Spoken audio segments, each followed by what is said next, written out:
छौड़न के नजरी रहे हमरे ऊपरवा,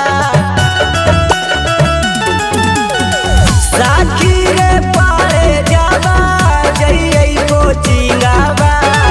छौड़न के नजरी रहे हमरे ऊपरवा, माना कलिए माना लई हमारो बातिया, माना कलिए माना लई हमारो बातिया।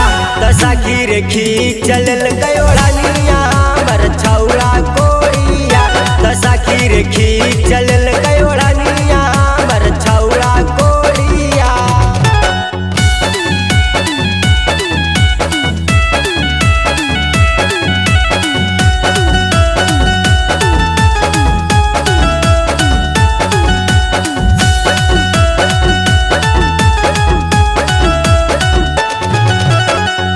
मैं बातें बताऊं तो कैसे बताऊं, मुझे शर्म आने लगी है।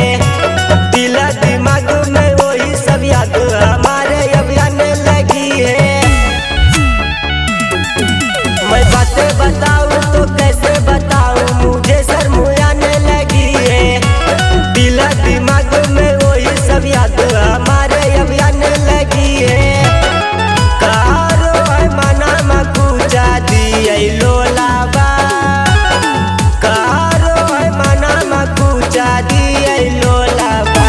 साखी रे खींचल गयोड़निया बर छौड़ा कोड़िया, साखी रे खींचल गयोड़निया बर छौड़ा कोड़िया।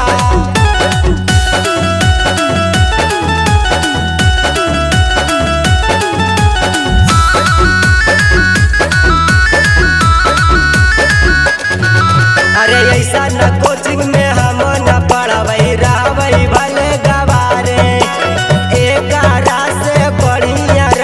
धोबई बर्तन दुआरे।